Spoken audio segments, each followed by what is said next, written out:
Olá, amigos. A semana promete ser intensa na divulgação de dados econômicos aqui do Brasil, sobre inflação, emprego, o orçamento e o déficit do governo e também a relação dívida-PIB. Mas antes de entrar nesses dados e nessas informações importantes, eu queria convidar todos a se inscreverem aqui no meu canal, para que toda semana você possa ficar por dentro do que está acontecendo na economia brasileira e também lá fora. E além disso, eu também queria convidar você a se inscrever, a seguir o meu perfil nas demais redes sociais, no Instagram, no Twitter, que agora se chama X, no LinkedIn. Todas essas redes você pode me encontrar por lá, basta procurar por Écio Costa, que vai ter também muitas informações e muitos artigos que eu escrevo semanalmente. E também eu gostaria de ficar à disposição para dar uma palestra no seu evento por todo o Brasil, sobre vários assuntos que nós estamos sempre discutindo por aqui, os cenários econômicos aqui do Brasil,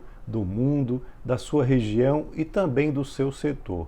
Basta entrar em contato para que a gente veja a disponibilidade de agenda e de valores. Mas vamos lá, a semana começa com dados importantes aqui no Brasil. O Boletim Focus já começa na segunda-feira trazendo previsões do mercado para inflação, crescimento da economia pelo PIB, taxa de juros e taxa de câmbio. E as preocupações têm se voltado muito para o comportamento da inflação brasileira.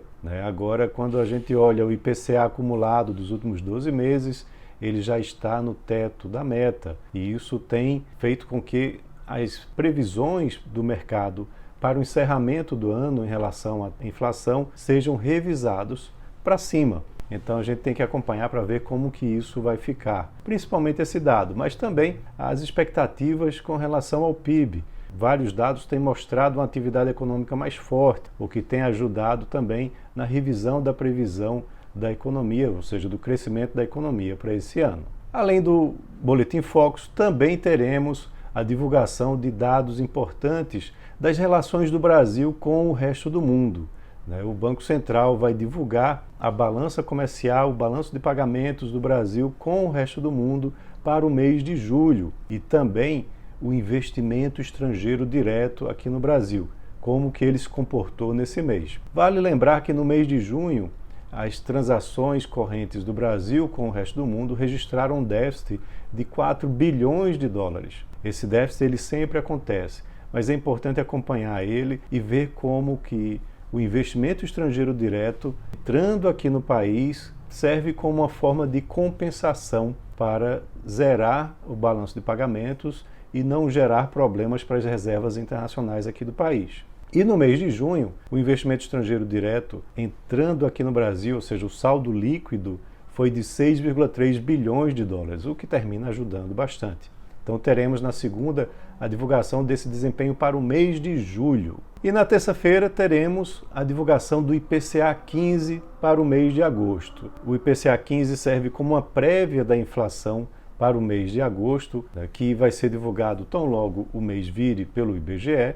O IPCA 15 também é divulgado pelo IBGE e ele já serve como um termômetro de como a inflação está se comportando naquele mês. Vale lembrar que em julho houve uma aceleração de 0,3%, no acumulado de 12 meses ficou em 4,45% e a expectativa agora para agosto é de um crescimento do IPCA 15 de 0,2%, fazendo com que no acumulado de 12 meses fique em 4,4%.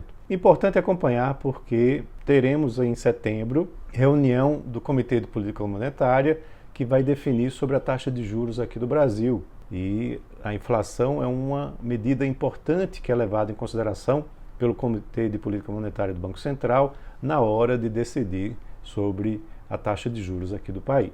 Na quarta-feira tem um dado muito importante, dado divulgado pelo Tesouro Nacional, que vai apresentar o relatório mensal da dívida do governo. Isso é importante porque essa dívida ela vem crescendo muito, de forma muito rápida, de forma muito preocupante. Em junho, ela bateu um novo recorde, ficando em 7,07 trilhões de reais. E a expectativa é que essa dívida continue subindo, porque estamos tendo déficits recorrentes do governo. e esse déficit ele termina sendo financiado através do aumento do endividamento do país, que é medido pelo Tesouro Nacional. Na quinta-feira, teremos dados importantes do setor de empregos formais.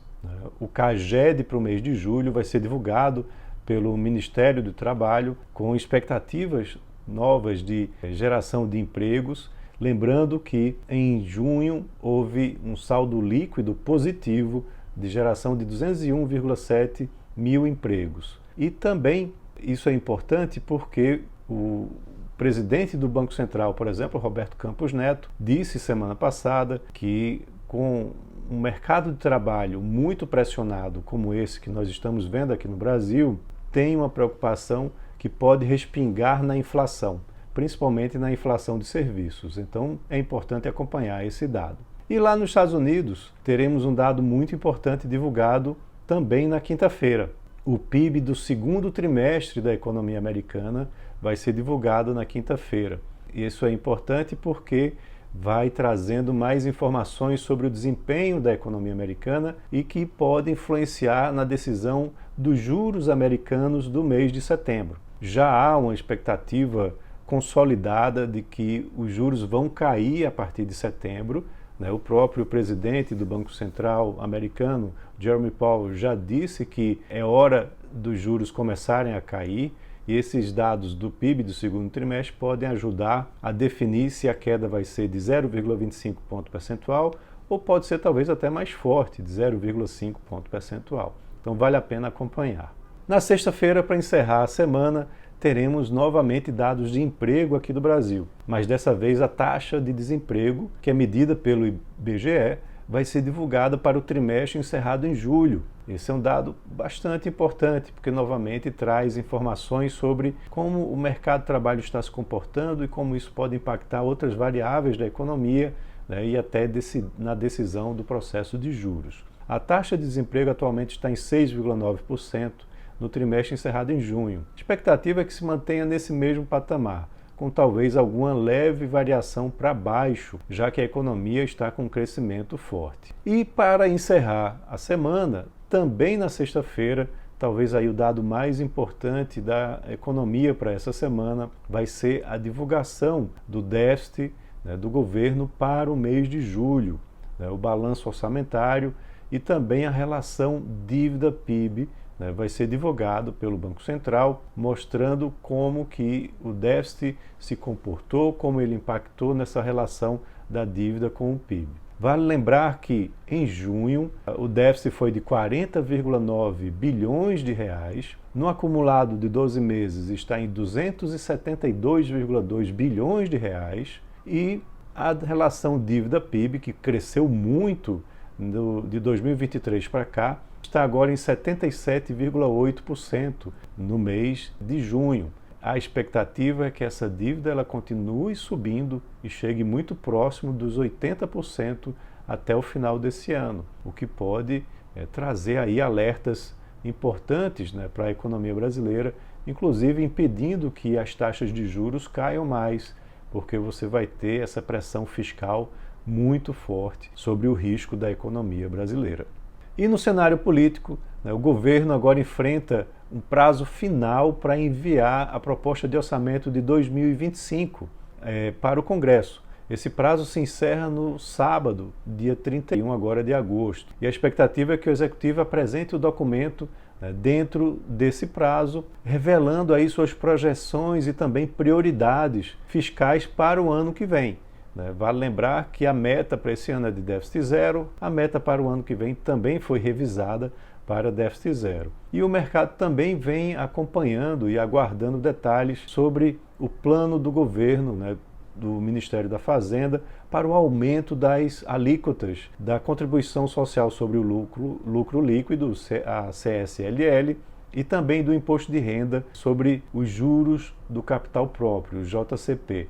Essas medidas, conforme o ministro da Fazenda, Haddad, antecipou, devem ser incorporadas na proposta de orçamento para o ano que vem. Então é isso, espero que tenham gostado, que fiquem informados e acompanhem a divulgação desses dados relevantes para a economia por aqui, e também nas minhas redes sociais, onde eu estou sempre comentando esses resultados e o que está por trás, o que pode impactar no mercado, na economia. Novamente, convido todos aí a seguirem, né, o canal, compartilharem esse vídeo, né, com as pessoas que precisam se informar do que vai acontecer na economia e deixem também seus comentários. Então é isso, um abraço a todos e tenham uma ótima semana.